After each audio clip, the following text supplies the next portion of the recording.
Thing तो finally जो है कि दुबई की न्यू अपडेट्स आ गई हैं। तो काफ़ी शोर जो है इस पे मचा हुआ है कि दुबई की अपडेट्स क्या हैं, दुबई के जो विज़िट वीज़ा है उसकी क्या अपडेट्स हैं पाकिस्तानियों के लिए। तो उसकी फाइनली जो यूएई की मिनिस्ट्री है, तो एक्सक्यूज मी, जो यूएई की जो मिनिस्ट्री है उन लोगों ने जो फाइनली जो है इतने डिसीजंस के बाद, और जो हमारी गवर्नमेंट ऑफ पाकिस्तान ने काफ़ी रिक्वेस्ट की वीज़ास के लिए, जिस वजह से वीज़ा बंद था, वो तो ऑलमोस्ट तकरीबन हर बंदा जानता ही है। तो उसके लिए अब नई अपडेट्स जो हैं वो आ चुकी हैं। आज जो है नई अपडेट्स जो है मार्केट में आ गई हैं। तो मेरे पास भी कुछ इन्फॉर्मेशन है रिगार्डिंग जो है वीज़ाज़, क्योंकि मेरी ट्रैवल एजेंसी है। तो उससे रिलेटेड जो हमारे ट्रैवल पार्टनर्स जो होते हैं, यूएई में भी हमारे कुछ दोस्त हैं, पार्टनर्स हैं, तो ट्रैवल से रिलेटेड, तो वो हमसे जो है अपनी ट्रैवल की अपडेट्स आती हैं उसका डिस्कस करते हैं।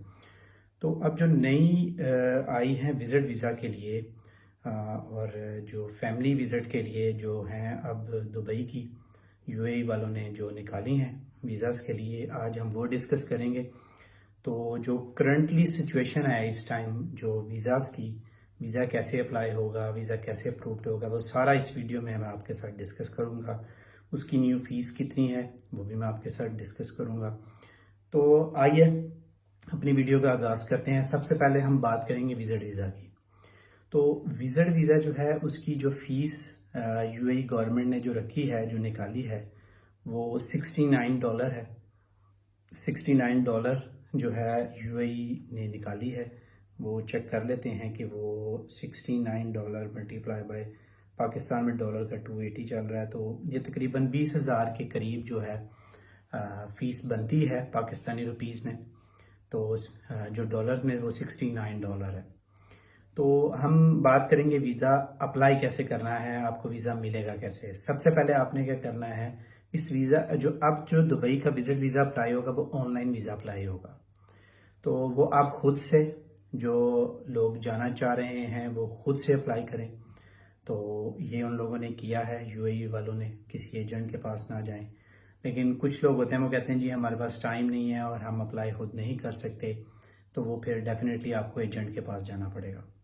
तो उसके लिए आपकी सबसे पहला जो पॉइंट है, इसमें कुछ 15 से 16 पॉइंट्स हैं जो मैं आपके साथ डिस्कस करूंगा। तो नंबर एक जो पहला पॉइंट है वो पॉइंट है, जो वीज़ा एप्लीकेशन है वो ऑनलाइन फिल होगी। जो वीज़ा एप्लीकेशन है वो आपकी ऑनलाइन फिल होगी। और जब आप जैसे ही उस ऑनलाइन उसको फिल करेंगे, फिल करने के बाद आपका डाटा जो है, जो फॉर्म आपने फिल किया हुआ ऑनलाइन, वो डायरेक्ट आपका मिनिस्ट्री में जाएगा, यूएई उस मिनिस्ट्री में जाएगा। वो मिनिस्ट्री क्या होगी, जो वीज़ा सेंटर्स जो पाकिस्तान में जिस भी कंट्री में आपको, आपके कंट्री के अंदर वीज़ा सेंटर्स जो असाइन किए होंगे मिनिस्ट्री ने, यूएई की मिनिस्ट्री है, आपने वो जो मैसेज आपको रिसीव होगा ईमेल पे या मोबाइल पे, उस मैसेज के अंदर ये होगा कि आपने कब जाना है एम्बेसी डॉक्यूमेंट्स लेके, जो सारे डॉक्यूमेंट्स हैं। आगे हम चल के हम डॉक्यूमेंट्स भी डिस्कस करेंगे कि आपको क्या क्या डॉक्यूमेंट्स चाहिए होंगे। तो आपको मैसेज आएगा नंबर एक पे, जब आप ऑनलाइन फॉर्म सबमिट करवाएंगे तो आपको एक मैसेज रिसीव होगा कि फ़लाँ डेट पे आपने आना है अपने डॉक्यूमेंट्स लेके। तो इसमें अगर एक तो ये हो गया ऑनलाइन आपकी वीज़ा एप्लीकेशन फिल होगी, और डॉक्यूमेंट्स आपने क्या क्या लेके जाने हैं, जो आपने वीज़ा एप्लीकेशन फॉर्म एक सबमिट करवाना है उसको आपने अपने पास डाउनलोड भी कर लेना है, वो वीज़ा फॉर्म भी आपने साथ लेके जाना है।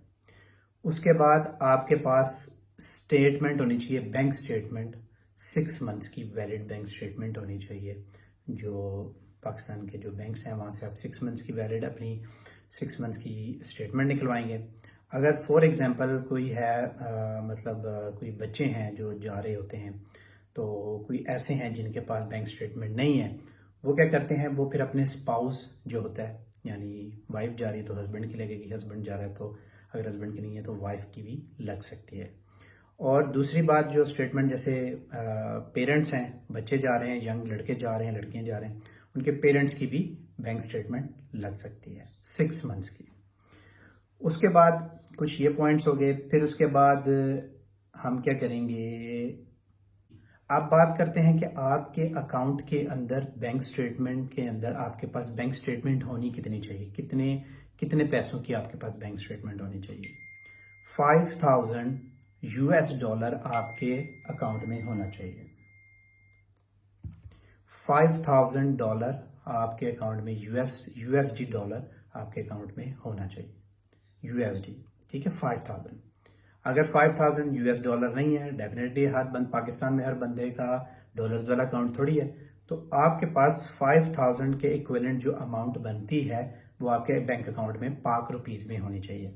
वो देख लेते हैं जी। 5000 जो है वो कितना बनता है, 5000 मल्टीप्लाई बाई 280 है, तो तकरीबन आपके पास 14-15 लाख आपके अकाउंट में होना चाहिए। ज़्यादा हो जाए तो वेल एंड गुड है, लेकिन मिनिमम $5000 आपके इक्विवेलेंट करेंसी आपके अकाउंट में होनी चाहिए। उसके बाद आ जाते हैं, आपकी होटल बुकिंग लगेगी, आपकी रिटर्न टिकट लगेगी। आपने जितने दिन का कहना है कि मैं 1 वीक के लिए जा रहा हूँ, 2 वीक, 1 मंथ, 3 मंथ, जितने दिन के लिए आपने वीज़ा अप्लाई करना है उतने दिन की आपकी रिटर्न और होटल बुकिंग लगेगी। अगर फॉर एग्जांपल किसी के रिलेटिव्स वहाँ पे रहते हैं, कोई रिश्तेदार हैं वहाँ पर दुबई के अंदर, यूएई के अंदर, तो आप उनके घर के डॉक्यूमेंट्स भी लगा सकते हैं जो उनकी अकोमोडेशन है जहाँ पे वो रह रहे हैं। डॉक्यूमेंट्स में क्या आता है, रेंटल जो आप डॉक्यूमेंट्स होते हैं, जो रेंट पे आपने विला या फ्लैट वटएवर जो भी आपने लिया हुआ, कमरा लिया हुआ, उसका आपका एक एग्रीमेंट होता है, वो एग्रीमेंट भी साथ लगेगा अगर आपने होटल बुकिंग वगैरह नहीं लगानी तो। अच्छा, उसके अलावा फिर आपकी रिटर्न टिकट हो गई। उसके बाद देन हमारा आ जाते हैं हमारे जो पर्सनल जो हमारे डॉक्यूमेंट्स हैं, जिसमें हमारा आईडी कार्ड आ जाता है, पासपोर्ट आ जाता है, हमारी पिक्चर आ जाती है। वाइट बैकग्राउंड आपके पास पासपोर्ट साइज जो है पिक्चर होनी चाहिए। उसके बाद आपके पास 6 महीने पासपोर्ट वैलिड होना चाहिए, 6 मंथ वैलिडिटी होनी चाहिए आपके पासपोर्ट की। आपका आईडी कार्ड भी 6 मंथ वैलिड होना चाहिए। अच्छा, उसके बाद आ जाते हैं जी, हम बात कर लेते हैं, हाँ, उसमें एक और चीज़, जो आपने ऑनलाइन फ़ी, जब आपने अपने ऑनलाइन फॉर्म फिल किया होगा, जो सबमिट करवाया होगा, फिर आपने ऑनलाइन फ़ी पे की होगी या आपने किसी बैंक के थ्रू जाके फीस पे की होगी, वो ओरिजिनल स्लिप आपने अपने पास रखनी है। वो आपने उन्होंने ये वीज़ा सेंटर में उन्होंने आपकी चेक करनी है। एम्बेसी में, ये बैंक्स में ही जमा होती है जो है ना फ़ी, और उसकी ओरिजिनल स्लिप अपने पास रखिएगा, वो भी आपने लेके जानी है। ठीक हो गया। उसके बाद आ जाते हैं, हम बात करते हैं फैमिली वीज़ा, मतलब जो लोग फैमिलीज के साथ जा रहे हैं विजिट पे, साथ बच्चे भी हैं, वाइफ भी है, सारे जो फैमिलीज के साथ जा रहे थे उनकी बात करते हैं। उसमें 5 साल का जो बच्चा है वो वीज़ा सेंटर में नहीं जाएगा। जो 5 साल का बच्चा है, 5 साल के अंदर अंदर जो बच्चा है वो वीज़ा सेंटर में नहीं जाएगा। उसकी जस्ट आपने जो ऑनलाइन फॉर्म फिल करना है, उसकी एक वाइट बैकग्राउंड पिक्चर लेके जानी है, दैट्स इट। उसका कोई बायोमेट्रिक नहीं होना, क्योंकि जिन्होंने वीज़ा सेंटर जाना उनका बायोमेट्रिक भी होना, तो उस बच्चे का नहीं होगा। उसके बाद जो हम बात करते हैं 6 साल से 15 साल के जो बच्चे हैं उनका क्या होगा। 15 साल से ऊपर तो अडल्ट में आ गया, जो 6 साल से 15 साल के बच्चे हैं उनका क्या होगा। उनको भी उन्होंने इस दफ़ा यूएई गवर्नमेंट ने क्या किया है, उन बच्चों को भी अडल्ट की तरह ट्रीट किया जाएगा। वो भी वीज़ा सेंटर में जाएंगे, उनके भी फिंगरप्रिंट्स होंगे, उनकी पिक्चर्स जो भी वटएवर वहाँ पे तब उनको देना पड़ेगा। उसके बाद जो ये तो हो गया, तो इन लोगों के जैसे अडल्ट के वीज़ा बायोमेट्रिक होते हैं, इन बच्चों के भी 6 साल से 15 साल के जो बच्चे इनके भी बायोमेट्रिक होंगे। तो ये गाइस कुछ पॉइंट्स थे हमारे पास जो कि मुझे पता चले और मैंने सोचा कि आप लोगों के साथ शेयर करना चाहिए। तो जो ख्वाहिशमंद हैं वीज़ा जो है यूएई का लेने के लिए, तो ये सारी चीज़ों का ख़ास ख्याल रखिएगा। और रिटर्न टिकट लाजम है, जो चीज़ें आपको बताएंगे ये सारी चीज़ों का ख्याल रखें। और ये सब डॉक्यूमेंट जाने से पहले सब डॉक्यूमेंट्स जो है अपने प्रिपेयर करके जाएं। तो ये थी जी छोटी सी इंफॉर्मेटिव वीडियो। तो अभी के लिए मुझे इजाज़त दीजिए, दुआ में याद रखिए। अल्लाह हाफ़िज़।